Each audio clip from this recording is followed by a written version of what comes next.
Our next session for the afternoon is an extremely pertinent session on the topic of women's empowerment.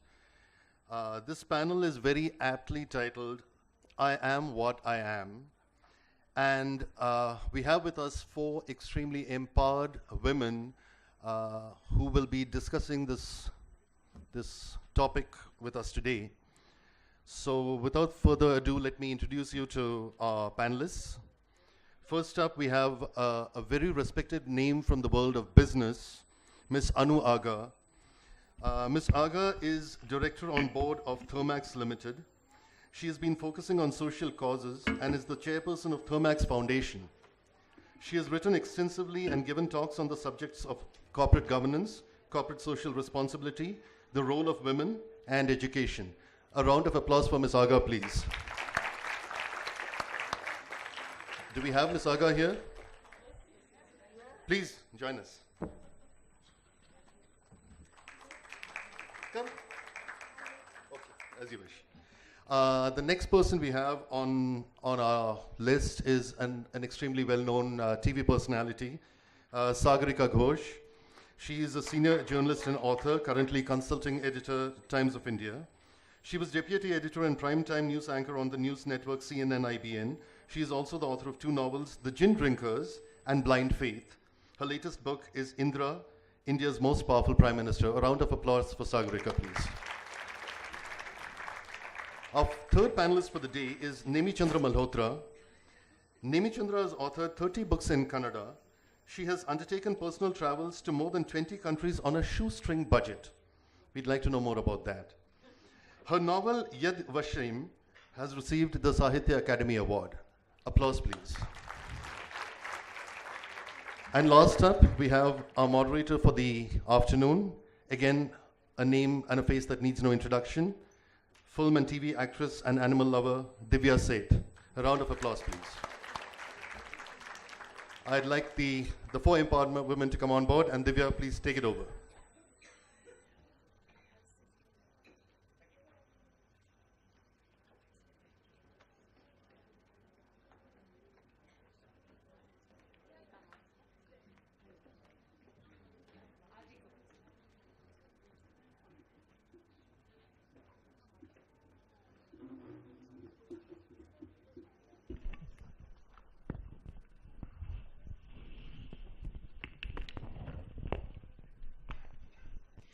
Good afternoon and a very warm welcome to all of you. At the onset, let me tell you, I am standing in for someone who has fallen ill last moment. So I'm not really meant to be here, but I am honored and delighted to be here that I can actually converse with these three amazing, prolific women. So a big round of applause and let's get into it right away. So what I understand and what I was given to understand about this talk that we're meant to have between the four of us is, I understand it as women empowerment. I am who I am, this is who I want to be, and our journeys. And I think at least all four of us I can speak for, that we have lived life more or less the way we have wanted to. We haven't broken too many rules, I think, but we've just stood our ground. And at least as far as Sagarika and I are concerned, because we are childhood friends, I know our families were very instrumental in us becoming who we are and being able to achieve what we want. So now I'm going to ask the three lovely ladies to begin this conversation. And I think at the outset what we should ask everyone is, because it's different for everyone. It's different for every woman, depending on the background or the home that you come from or the upbringing or the education that you've had. What does women empowerment, what does being yourself mean to you? I'll start with you, Ms. Aga. Okay, Anu. I think they're all on. Yeah. Are the mics on? Can you hear me? Yeah. Thank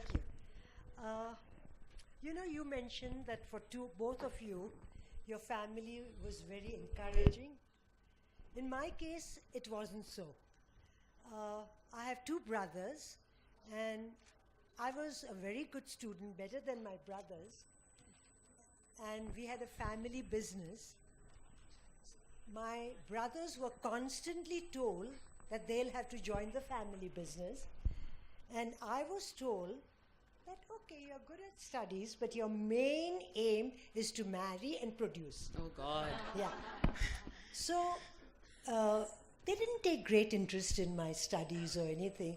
If I put the clock for 4 o'clock or 5 o'clock to study, they'll put it to 7 o'clock, thinking I should have a good night's rest, not realizing I'd be up the whole night checking if they've tempered with my clock. You know.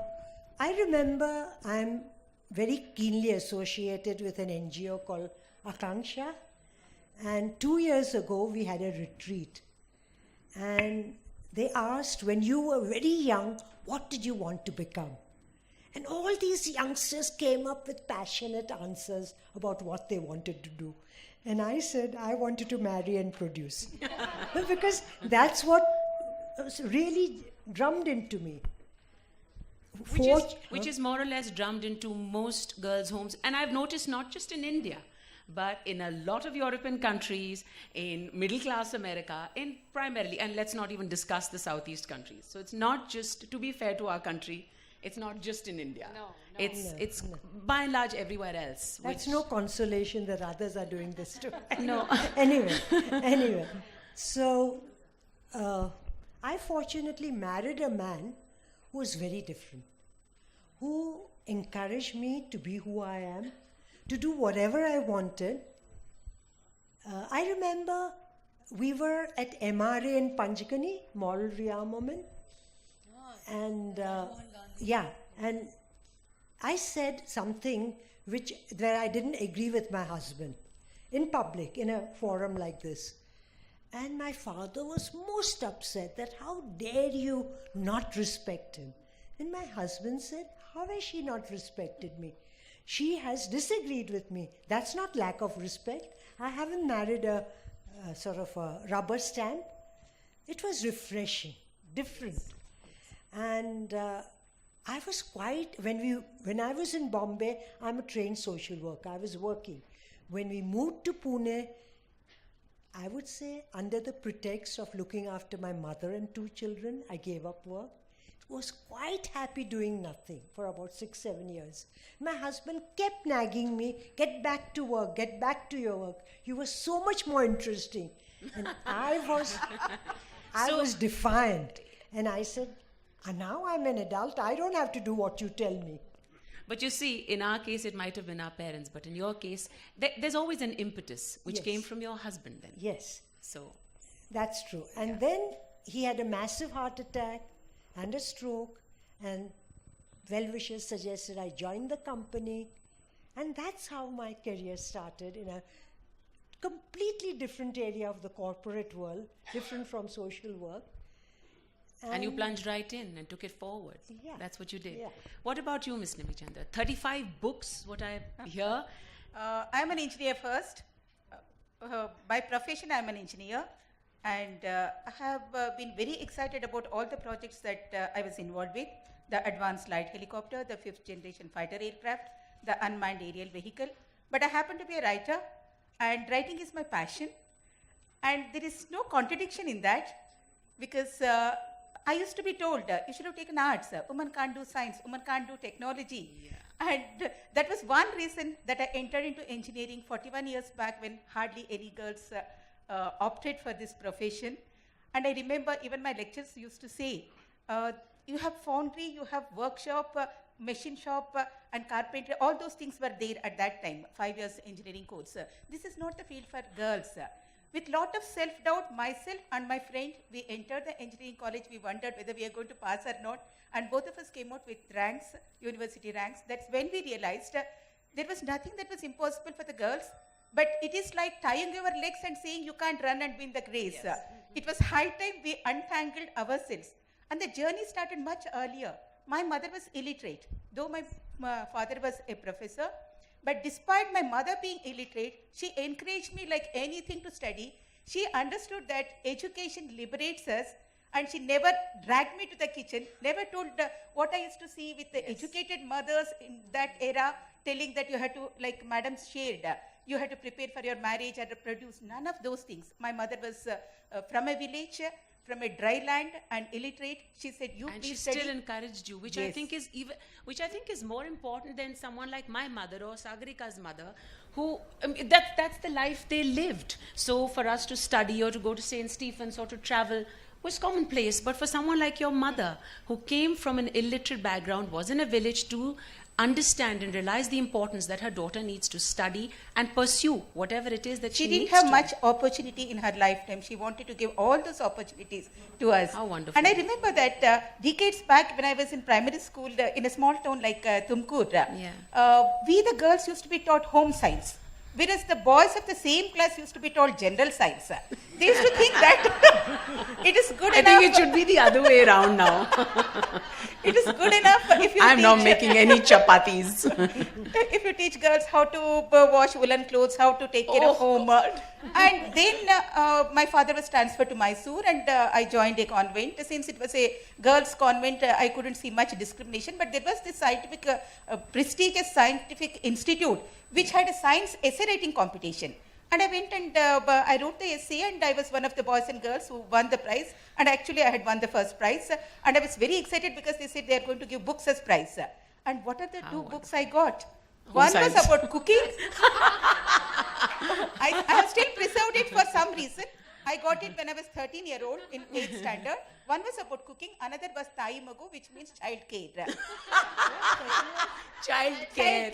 If this is what a scientific institute expected from a 13-year-old girl, you can imagine how little encouragement was there for girls. I think it starts Take from up. blue and pink. You know, it's a boy, let's get him blue things. If it's a girl, I'll ask you now, Sagarika. I know, but I need everyone else to know. For you, what does it mean to live the life that you want? Well, as you said, Divya, I was fortunate to be brought up by very liberal parents who were very encouraging of me, and particularly my father, who is really a liberal to the core, who I think would be mortified if he heard about women not being given equal opportunity. So I was actually brought up to not even to realize that I'm a girl. I kind of thought I was kind of asexual when I was when I was being brought up. I just thought I was something, I wasn't a girl, I wasn't a boy. I was just an individual who was going to do whatever she wanted to do, right? That was what my parents brought me up to think about and to believe in. And my dad particularly, I was an only child.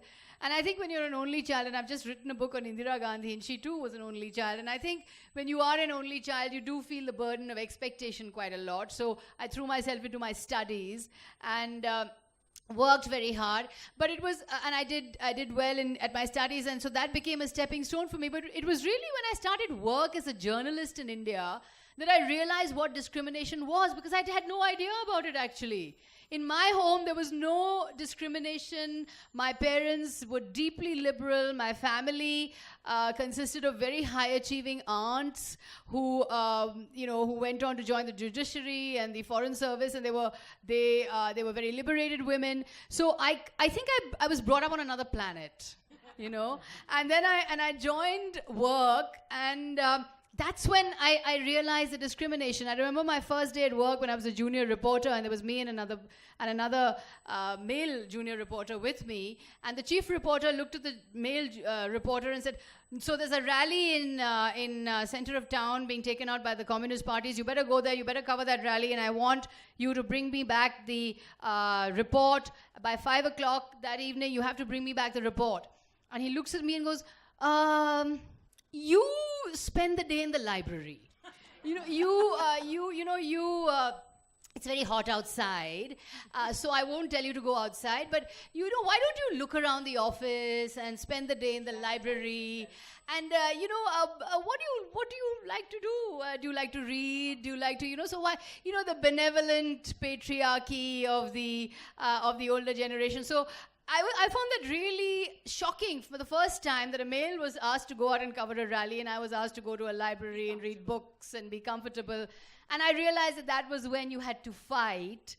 And because you had to fight, you were constantly seen as pushy and you had to say, no, I also want to cover a rally. I would also like to go out there and do a report. I would also like to, but then when a man says it, it's fine. When a woman says it, it's, why isn't she sitting in a library and reading books? And even if she goes out, then will she cover it as well as the man would? Will she be able to get into that crowd or whatever? This condescending attitude is something I think we've all faced, and I'm sure not just the women. I'm sure most of the men also face, a condescending attitude from superiors or whomsoever it might be. But we have things we need to battle. There is a myth that women who work, women who are successful, it could be all of us, that there is nothing we need to battle. But there is, if you're married, like all of us are. I'm not sure, Ms. Nemichandra, if you are. You have. Do you have children? I have. You have children. My daughter so, is there. all four of us, it's a myth that I can come back home at 11 o'clock at night from a shoot, but I still need to see if there is food, if there is the replenishments in the house Oh are there. God, I need not have to do that. Your husband My did it? husband Oh my does. God. Can I have his number? I wouldn't share. That is... My husband, who I'm sure a lot of you here know, and I'm going to let you into a secret, what Rajdeep did when my daughter was born, the day my daughter was born, he left for Pakistan. He found I was like, Pakistan yeah, much right. more conducive He than went to Pakistan. a brawling And child I at was there, so home. I was like, oh, right, okay. I even if I wanted to do that, I couldn't. So the man just ends up being so much freer. And the biological process is yours, is undeniable. You can't get away from the fact that you have had the child and you have to look after the child. So Mr. Rajdeep could just get up and go to Pakistan, and I was left literally holding the baby. What did you have to battle with, Anu? When I took over the company, the battle was within me. I kept failing, very inadequate. I kept comparing myself with my husband, who was very charismatic. And I said, I'm not Rohinton, how will I manage? In fact, I begged the board not to appoint me as the chairperson, executive. And I kept down, feeling low with myself. And I was missing my husband terribly also. So I went for Vipassana program, and that had a magical impact on me. It was tough, but I got in touch with so many insights. I realized that I can never be my husband. It's like going up to an apple tree and saying, give me oranges. Yeah. I won't get oranges and never enjoy the apples. So I have to give what I can give and do well. I also realized that death is inevitable, because we all of us are here, whether you enjoy our program or not. There's one certain thing: we are all going to die. Yes. But we will not accept That's inevitable. We will not. Death and taxes are inevitable. Who said that? Taxes, if you are below the tax limit, is not inevitable. But death is. Death and taxes are inevitable. Death is. So I came back very strong, feeling good with myself, and could do things, turn around the company, and it's just marvelous. And but all along with my husband's help. I know. Inspiration. I think I just need to flag that you're a trailblazer, an inspiration, and someone who really has redefined the corporate social responsibility and also capitalism with compassion. I think Ms. Aga is a real trailblazer there. Thank you. What was I saying? No, that's fine. We sort of more or less answered what I was questioning. What I'm saying is, I started defining the kind of woman I want to be. I think that's the most important thing. Most important because everybody thing. has a different idea of the What woman kind- or the human being that they want to be. And how will I bring up my children? Yes. Certainly not with different messages. And my daughter is a chemical engineer. But funnily, when she was in England and running our office, if there was a phone and they said, we'd like to speak to the engineer, she says, yes. She says, no, not to you, to the engineer. So even in England, a woman must be a secretary. That was the idea, So that, like you just said, that you needed to define and decide and figure out the kind of woman that you needed to be. I think it's similar with all of us, apart from the expectations that everyone has, which is either parents or the world or the profession that we choose. At some point, and I think that's where the penny drops, and that's what actually determines whether we are going to be successful in what we're doing or not. It's when we decide, no, this is who I want to be, this is how I want to look, how I want to be portrayed in my professional career, this is the lines that I will draw, and this is what I'm capable of. And the day we decide that day, I think we're on our path to Those success. lines, if we want to draw, we should draw. It should not be some Lakshmana's drawing lines. No, not at for all. us, No, not to cross. No, by Yes. that I don't mean moral lines at all. No, By that I any mean, sort of limitation. this is as much as I am capable of. This whole superwoman tag is rubbish. It's actually It's difficult to do, but on the other hand, I think there is something to be said for, in the workplace, you have to be better than the men to be accepted as an equal.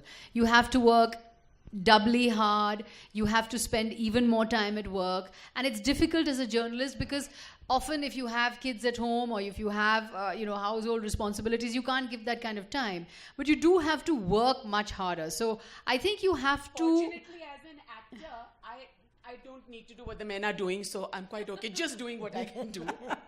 That's an easy way It was out. different for me because I was in this indigenously designed and developed multi-role, multi-mission advanced light helicopter sort of project. And it took me to various places and at different locations for my flight trials. I was to leave my child with my husband, but it is a father. He was taking care. He was capable of that. Like I was capable of being an engineer and growing in my career. He was capable Wonderful, of being that's a father. After the child came out, often he used to tell me that, or tell my friends jokingly that I have done everything to my daughter except breastfeeding for them. With that sort of support, it was not very difficult for me to juggle or go up in my career, whether to in any sort of the military sort of environment, because I work for the Hindustan Aeronautics Limited, and the company gave me a lot of opportunities. I couldn't have dreamt of being involved in such prestigious projects, and they never looked at me as a lady because the sort of responsibilities were similar. But what I agree with ma'am is she has really become a role model. I really wish when I was growing up, there were role models, women role models, because you just see look at history. History has been the story of men, that too a few men, and women have vanished from the pages of history. That's because, I'm sorry to interrupt you, that's because primarily most of the history books have been written by Yes, men. yes. By men. Just the way, sorry, it's going to be a little bit of male bashing for 10 seconds. Just the way religion, whether it's the church, whether it's Hinduism, whether it's Christianity, is all modeled around what the male ego needs. Where are the women? Now they're beginning, the priests and everything. It's but true. it's the same. My first work, when I said I went around the shoestring budget for all these countries, was to rediscover the history and heritage of women scientists, women aviators, Right. and women in doctors. fact, for example, the founding fathers of India. We Yes. always talk about the founding fathers, but I would love to write a project on the founding mothers. Yes. There were 17 women in the Indian Constituent Assembly. There was Rajkumari Amrit Kaur, there was Prabhavati Karve, there were so many of them. We barely know their names, but they were in the Constituent Assembly. The founding mothers of India, I believe, are very, very important. And, and the way they led their lives, I mean, the Indian freedom movement, for example, was so essentially about the emancipation of women. I mean, Gandhi refused to believe that women couldn't do what men could. And so he brought in so many radical women into the movement. And I believe that inheritance is ours, for ours to grab and for ours to build on. There is a tradition in India of the public-spirited woman. There is a tradition in India of the woman active in public life. I found that in my profession, when the woman steps out, and you need that little bit of extra push, when you step out, when you actually are out there in public, you are accepted, you know. It's not as if you're not. You're accepted. You are accepted because before you has come an Indira Gandhi, and has come a Vijay Lakshmi Pandit, and has come a lot of women who perhaps are not part of our immediate consciousness, but they've been there. And they've been there in every They've been there in every profession. And in journalism, for example, you know, the early women journalists, the Usha Rais or the Prabha Datts who were there, they really blazed a trail. I remember Usha Rai telling me when she first joined the Indian Express, there was not even a ladies' loo. Because it was not even, it was assumed that women didn't go to the loo, or there wouldn't be any women journalists, or, you know, whatever. Maybe you didn't have bodily needs. You were this intraplanetary creature who was not normal. But, so she, and, you know, look at the way the woman journalist has come from the days when there was no ladies' loo to now where you have women journalists shoulder to shoulder with male reporters, particularly in the television, medium, you know. So I think we're seeing, I think it's hopeful. I think we're seeing change. And I think once you put yourself out there and you try to do the best you can and you try to do your work in public, I find that the ecosystem adjusts around you, you know. Sure. And that's something that... It is that critical mass that we have to create. Yes, I agree with that completely. I think, you know, you have to make your surroundings such, and you have to work hard. And this poor thing syndrome doesn't work if you're going to be a working woman. Absolutely. I can demand my right as a woman if I'm not getting it as compared to my male colleague or compatriot. But that poor thing and poor me syndrome, I have realized in any profession, does not work. And I don't see today almost no women do I see who are either simpering or who think they should be given a leeway, or they are less talented and they want to be appreciated for less work. I don't see that at all. I think women are working as hard, as diligently, as selflessly, and as honestly in every single field now. Don't you? I don't think you can generalize. I've come across many women, when they don't get what they want, they say, because I'm a woman. You know, I have. So it's not always true. But that applies to the men also. Yes. So it is... There's a bit of a reverse backlash happening, actually, you know, with the men saying that, well, the women are getting too many benefits and we're not. I believe men in India are now going to get pregnancy benefits as well. Yes. I believe that's Paternal. How lovely for all of you to carry that weight around for 9 months. You know, I think a lot of us who are all mothers, and I think that I think the challenge is on us to bring up our sons to be feminist. You know, Yes. Chandrababu Naidu Yes. was very impressive at the Women's Parliament last year when he said, "I'm India's first feminist chief minister," and I thought it was great that Chandrababu Naidu actually said that, because I think when you're bringing up a son, the ecosystem around that child is so much into, you know, bring him up to be macho and tough and play with guns and soldiers, and I think it's up to us as mothers, and I've sort of, you know, consciously worked on this, that I will bring my son up to be an individual, to care about issues as an individual, and not necessarily have to, you know, be part of a stereotype of what a man should be. And I've noticed a lot of young men in the younger generation, you know, the people in their 20s, and I'm sure there are lots of young men I see here in their 20s, who I find are willing to identify as feminist, you know, who I find are willing to identify as people who are standing shoulder to shoulder with women for gender justice. And they get appalled if they think that women are being either discriminated against or abused.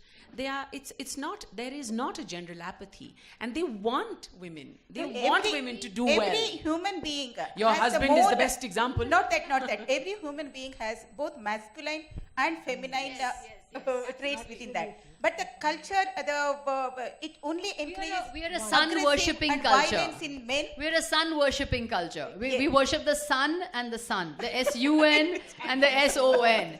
But I think that's where we need to create a little bit of a rebellion. Encourage only masculine traits in men and feminine traits in women. Yeah. We are limiting that gender from its immense potential. Exactly. And I also think that it's important that we accept that, you know, as you said, that we can't do everything, and that we are dependent on each other. We don't want a feminism that is divisive, that sets each other up as hostile, as adversaries. Feminism is a part of it's a humanism. part of yes, it's a part of humanism. And I've seen in reporting the stories of women, I've seen across India, it's such a sort of exhilarating thing to see women who are say given a loan by a bank or given a loan by an NGO, how they acquire agency, how they acquire autonomy, how they acquire authority. I saw this in Bihar, where a little group of villages had been adopted by the Gates Foundation, and how the women there with a little patch of land, they were such excellent household managers, with a little patch of land, they would cultivate, sell it, build up a little bank balance of their own, and then in their homes get the sense of agency, get a sense of authority, and at the end get a sense of autonomy. And you see that happening in India, and it's exhilarating to watch. And it's exhilarating to see that evolution and that transformation that they make. I was reminded of these women when I recently saw a documentary of Lady Diana. I don't know if anyone has seen it on BBC. Did you see that? And the transformation of Diana from what she was to that, cowed down royal figure without a personality, towards the end as a person with immense authority, with agency. And I always say agency, authority, and autonomy. When a woman has that, then she's written her own story. And by the end, Diana, who had her story written for her by everybody, the paparazzi were on her and writing her story. But in the end, she wrote her own story. And it was tragic that she died when she did. Because by the end, she'd come to a stage when she was beginning to write her own story. And I think when women begin to write their own stories, I think that's when they do really achieve their selfhood. That one decision to decide, this is who I want to be, and how much I want to work, and where I see myself. The day you decide that, without being totally influenced by others, to a certain extent, yes, according to your environment and circumstances, but that decision, like you said, must be yours. Absolutely. And women have to make that decision themselves. Yes, with influence, yes, with education, yes, with empowerment. But that decision has to come from women within themselves, like you're saying. There is one beautiful book written by Anita Moorjani. It is Dying to Be Me. She talks about women. All the time, the myths around us, the lies around us, and the expectation of the society is so much out of sync with what we really want to be. And she talks about the reason for her getting cancer with some oncologists and other doing research, and that she says, I was totally trying to conform to what the people were expecting, and I was not me. And the disease first comes in the emotional domain, and the body is the last place where it manifests. She says, I was to die to realize that I was not me. And the moment I started becoming me, everything was healed. That's so important. What you said about role models, I think is very important. It's so important to have role models like Miss Aga, like yourself, so that women do have role models they can aspire to. Because, let's face it, female feticide is still at an all-time high. It's the dowry deaths are there, attacks on women, assaults on women, and the way women are being perceived in public life, the way, I'm, for example, on social media, and the way we as women journalists are attacked. Or, the fact that educated and affluent families are choosing to abort the female fetus. This is increasingly something that we're finding. Now it is not just women journalists attacked, women journalists being killed. Women journalists being killed, and a death threat on me as well. I've received a death threat recently. There is no dialogue, there is no discussion, it's only the bullet. To put down a publicly active woman, I think this is why we need positive role models of women in society. And I think the chauvinistic elements that exist. Even men activists have been killed. It's So true, it's true. activists have It been is true. killed in India, not just women. Anybody, any writer, anyone, anybody yeah. who is trying to Let's speak not- their mind, whether yeah. it is whether we agree or not is different. But Ms. Aga, the kind of language and the kind of insinuations that somebody like Sagarika gets are very different from what the men journalists get, because I'm facing it firsthand with her. But that it's on a speaks- very guttural level. Yeah, but that speaks volumes for those people. Exactly. And It we have to does. leave it at that. But we still need to, But they actually have killed, with the Yeah, death but of they have Gauri. killed men as I said. Gauri, Yeah. yes, but No, there is Tagore- no option for discussion, dialogue, and Absolutely. what you say. I don't like So You know, I think what worries me is that are we as a society legitimizing violence? Yes. You know, I think the violence in the mind is leading to violent acts. You know, if Gauri Lankesh had been alive today and if she had been, say, on a television program and if she had been arguing, say, the cause of the Rohingya Muslims, some television anchor would have said, you anti-national, you traitor, you deshdrohi, you go to Pakistan, and made her into a demonized figure of hate. So now when you create that kind of violent way of thinking, you create that violent mind, then you're almost saying, okay, this is a person sitting up there and some crank will think, okay, this is some traitor, let me go and bump her off. The atmosphere is created. So you're creating violence. Yeah, so you're legitimizing, are you legitimizing violence in the name of this so-called nationalism or religious nationalism or whatever it is. I mean, the fact is, I think we need to really worry as a society that are we becoming captivated by violence and are we seduced by power? Yes. You know, are we so seduced? You know, today our society is structured by images of power. You know, the Bahubali film. You know, very macho macho and images. Full of bloodshed and we're violence seduced. is worshipped. We're seduced by power. Yes. So when Mr. Modi comes out and at midnight says that all your 100 rupee your 1000 rupee notes and your 500 rupee notes are kachra, we kind of admire that as a demonstration of power. You know, a lot of people actually admire that because it was power being wielded and shown. So I know it, I mean, a lot of people admired it. It was a terrible thing, but a lot of people actually admired that act of power. So I think this admiration of the macho man, the admiration of this supreme leader. And propaganda. And the propaganda. And the supreme leader cult that exists in society. I think all these are anti-woman.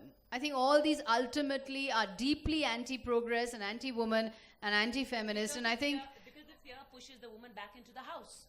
You know, yes. For sheer safety. That, okay, the environment is not good, you stay home right now.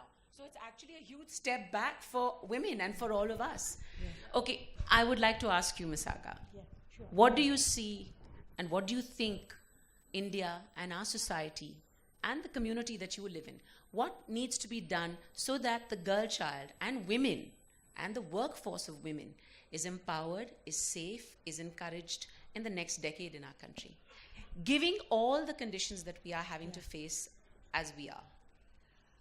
I think if schools could be a very strong influence, and we run schools where we have demonstrated that you can counter the force from the parents also if you can give good education, and not just intellectual education, but a rapport with the teacher, understanding. And we've had girls who were forced to marry at 14, 15, resist till 30, 26, and not marry also perhaps. So I think a school is a very important thing. Ideally, media, films, everything, but we don't have control over. So what do films, you know, I think you should also have... And media too. Media as well. I think the way... a woman is always shown as a pretty girl, as a not in news media. News media we're not pretty. No, but but sort of, I don't know. It's such a stereotype. Yeah, it's a stereotype. No, it's more titillating. Yes, titillating. Not even pretty. Yeah, titillating. You know, for example, there was this interesting debate on the item number, and I'd be interested to know what you think about it. A number of Bombay film industry actresses like Shabana and spoke out on, you know, this notion of the item number and songs that obviously commodify the woman and obviously kind of use eve teasing or stalking as a kind of almost as a romantic device, you know, that a woman is continuously saying no and no and no, and the man is pushing herself on it. So those... In the end, she will say yes. Yeah. Nana karke. That is Nana a karke, myth. nana karke. Myth propagated by men. Yeah. So do you think, but a When lot it of is younger no, it is directors no. I know are rethinking all those things. See, the directors, the producers are. But if you discuss this with anybody who's in the industry or anybody who's been in a song which is a huge popular hit but is so gross that you wouldn't want your children to see it, the most useless argument is it's the bottom line. It's sold and it makes money. But we're not social activists. We don't have but yes, you do. You do. If you have that kind of power then you do. You can put a lovely have a song. It social can be fun. responsibility. It doesn't have to show the anatomy of a woman in such a way that it turns on people and that woman is objectified. Then when my daughter and my children and me are walking down the road, those men are whistling that song. How does that help what we are doing or what we are saying or what your school is teaching you? It doesn't work. This argument is completely null and void. It is like when, meat eaters tell vegetarians like me, plants also have life. That's the oldest and most insane argument I've... Thank you. I don't even know how to continue that argument anymore. It's a dead argument then. If you tell me that song is very necessary for your film, because that's what will sell your film, then you should stop making films. It doesn't work then. And I also think that, in the workplace, and I know that we've all had this experience, we do need to assert ourselves a little bit more. I think as Sheryl Sandberg wrote, how, for example, would you deal with, say, clear discrimination at work? Sometimes what happens is you have to face it head on. Yes. Not try to, you were talking about there was not even a women's restroom Yes. when you joined. Wherever I used to go in the beginning of my career, it used to be most of the time armed forces, and women were not allowed into armed forces till 1992. For that matter, if you look at women had closed door in every field. Till latter part of 19th century, women were not allowed into medical. Until the 1950s, we were not allowed into engineering. Till 1992, women were not allowed into armed forces. Until recently, they could not take up combat roles.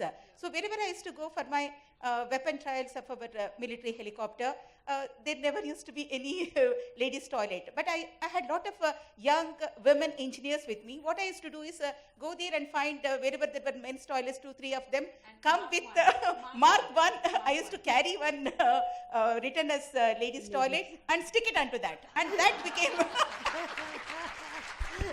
because you can't do trial on a full bladder. I needed the best from my team. No, trust me, you would still had to go on the fringes and the outskirts of civilization.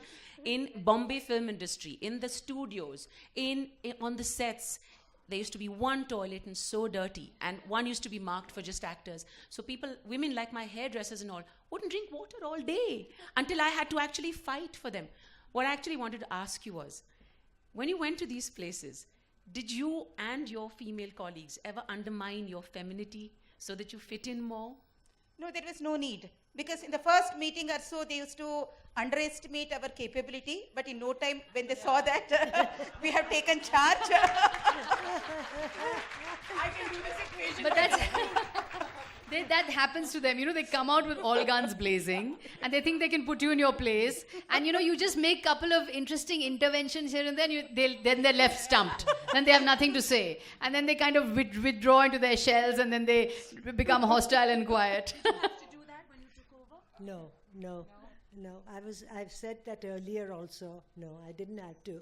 I think we are making too much difference between men and women. Yes. We have to bring Yes. I feel there are, as a scientist, I can say there are 46 chromosomes in human cell. 45 chromosomes common between men and women. And there is only one chromosome which is a sex chromosome. I think the men have to realize that they're let loose the inner female. And between fact, human beings and chimpanzees, we share 98.5% of our genes. So we do act like monkeys most of the time. That could be the reason. And the rest of the body is made up of water. Like somebody said, we're all just anxious cucumbers. I think women have tremendous advantages. Biologically, we can be mothers, men can never be. No, I don't want to talk about... No, it's not happening. Biological motherhood is not so important, ma'am. A man who is able to... Can be a mother. He can be a that's mother. all I the call man my can be a husband very as a good mother. I don't know, as a mother, the joy My daughter has of- 2 mothers, actually. No, I think... I've told my son this actually, that when you grow up, you must be a good mother. Yes. Yeah, And that- and I think that's an important Because signal to give biologically them that you pairing can has be no a mother. meaning. But the Today, role of a mother can be played by a man. But biologically, no man can so far. And I have enjoyed my pregnancies tremendously, and I think we have an advantage. Secondly, we can dress the way we want. We want to be in slacks, we want to be in a sari, we want to let one man come in a sari and see Oh how my society, God. looks at him. Can you imagine the hell Can you it will let imagine? loose? Let a man... N.T. Ramarao. Yeah, but I'm just to wear saying, a sari. by and large, we all the time crib about all the problems. We have tremendous people like us. I'm not talking of illiterate poor women who are definitely under men's thumb. But people like us, let's not all the time crib about Yes. being women. Yes. I think. No, I don't. Also, to be honest, to be fair to the male species, I think from the time they're children, from the time they're born, they're told, be a man. Like you said, don't cry. Stand up for yourself. Be strong. Take care of your sister. You heat the food and you take care of your sister.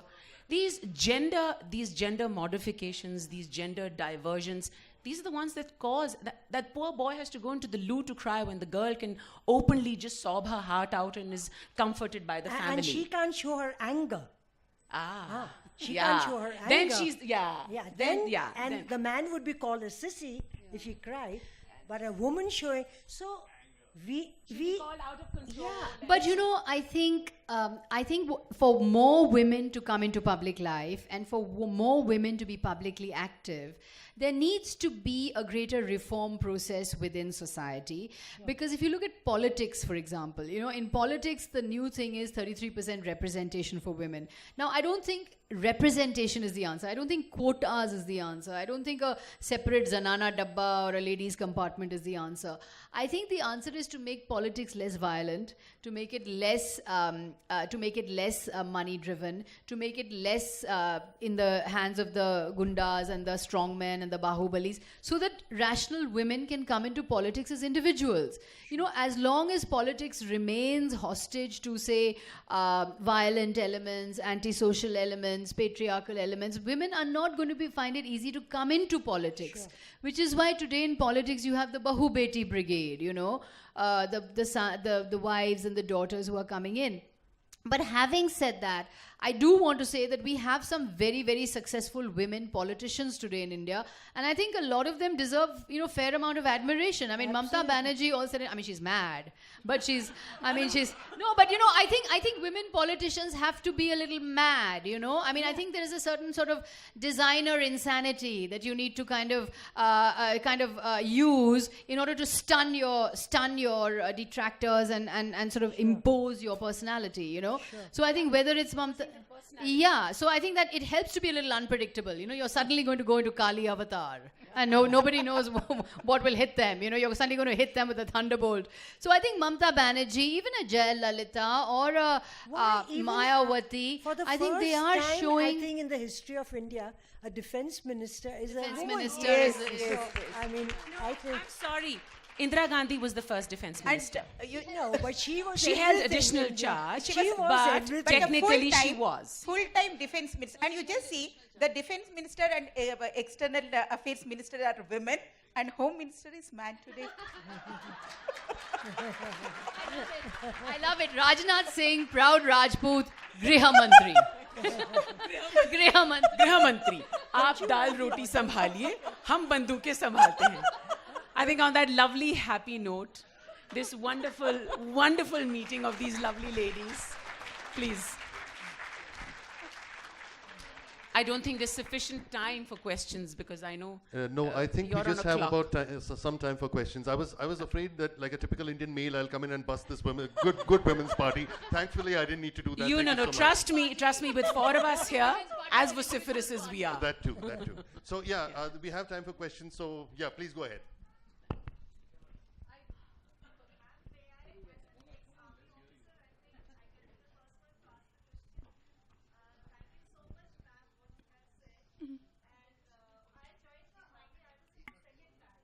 Oh, great. So I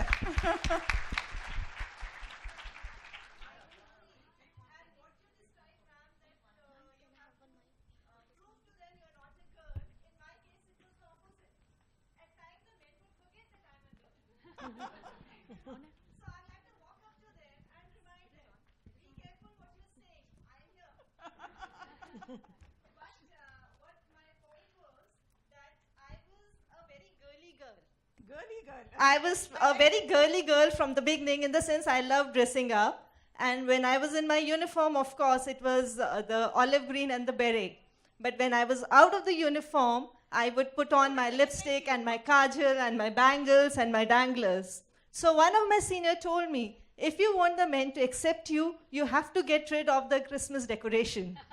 You know?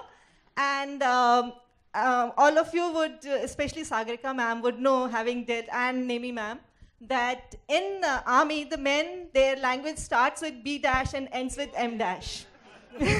That's a norm. And for me, that was a very cringeworthy thing, you know. Though my father was in the Air Force, he was a pilot. But then I realized if I want the men to follow me, men, I mean the Jawan to follow me, I have to change the way I am. And my language changed. And then I got the best compliment from a Havaldar. He was telling a senior Subedar who had just come on posting, ma'am ke cabin mein bahut aaram se, sorry, they used to call us Sahab.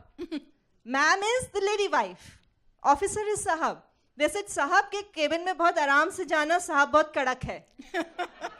So that was the best compliment for me. So what I would like to know is, if any of you have faced that you had to change your personality to be accepted in the group in a positive manner.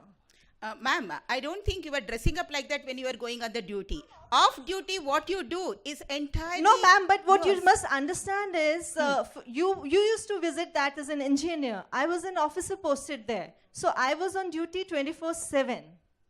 That was the difference. If you are on duty 24/7, I don't think you can ever dress whether up you are, other than your uniform. Whether you are in the officer's mess or anywhere, the men are observing you.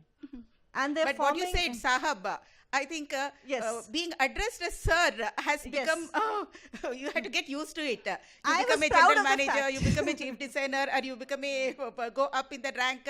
Everywhere they will start addressing you as a sir, because they can't still believe that a madam can be a general manager, madam can be a captain, madam can be a wing commander. That is something we are not able to change. I'll give you an example from Indira Gandhi.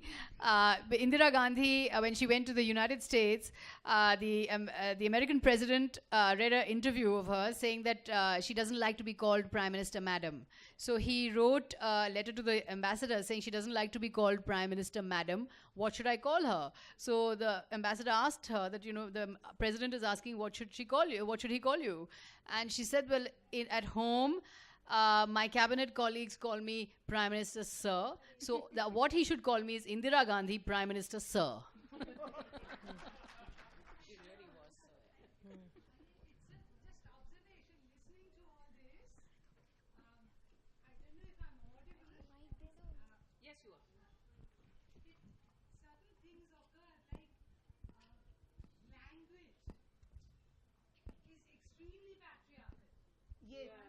You are right, ma'am. Like one has to say that to stand up and be a man. You know, for example, no, that's the one that said that stand up and be a man. Exactly. I always say, why can't you stand up and be a woman? Yes. And you know, right from the beginning, aggressive behavior in males is condoned. And you feel that this aggression is male, which it isn't. And you know... What Ms. Aga was saying. Women are not allowed to portray anger. Yeah. I can portray grief. No, you can portray anger if you become Ma Kali. Yeah. You know, if you become the demon goddess. Then you're kind of in the realm of fantasy and myth. But as a normal person, you're not allowed to portray anger. Yeah, and there's an underlying fallacy behind all this, which I'd just like to point out. There's nothing male in being aggressive. And all women should, I don't know, language, when you talk about madam, and that's a marker of your gender, and all gender markers are terribly diminutive, and they are not respectful to women, mostly. Not every time, not a madam, but, you know, actor and actress, like that diminutive ending. What is your question? The question is, it's an observation sitting here, that it is in the basic upbringing where what we think is male is not male, and we think which is supposed to be female is not supposed to be female. It's an accident. And when it's a washing machine, it's a woman who's shown, a woman who washes clothes all the time. No. New ads all show men washing. The new ad shows the man operating the washing machine. Yeah, like they are, but they have got it all wrong in the sense it's always a car, then it's a man. And these are just icons connected, and we feel this is male and this is female. Thank you for your that's- observation. I think we'll have to wrap this up now because Sagarika and I are both in a terrible rush. Yeah. Okay. Honey, they'll have to ask. One more question. Yeah. Last question.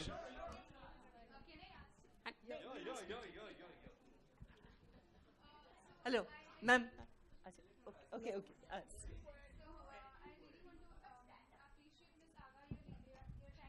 Actually also support the men in some ways and not just saying that like women should progress. So my question is like you said that women need extra push or there are reservations like 33% in the government.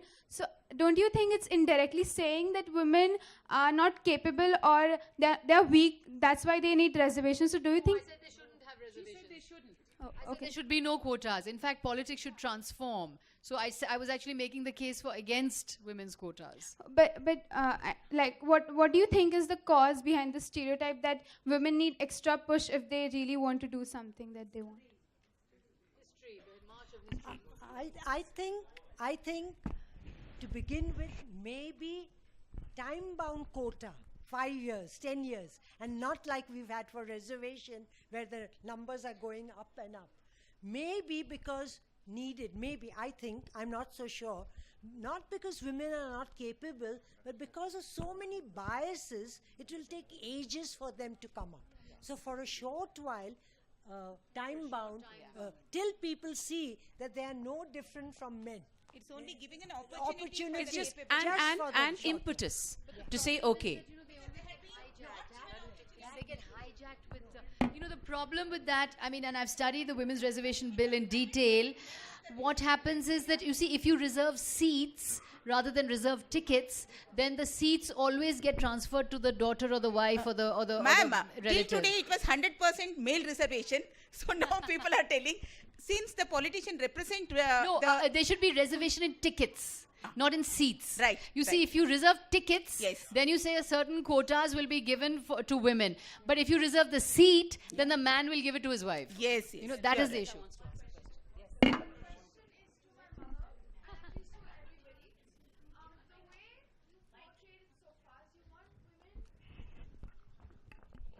Is that you want women to go ahead of men. But don't you just for once, it's for both of us to be in equal parts. It is not for going ahead. Both of us to be on equal parts and they're not to be a higher sex. We're humans after all. Very well said. Well said. But like our discussion was, it has taken centuries to push women behind. Now we just need 1 century to push them a little ahead to catch up. And then we'll all be equal, hopefully, one day. On that lovely, happy note, thank you all for coming. Thank you so much. I think we've had a wonderful session.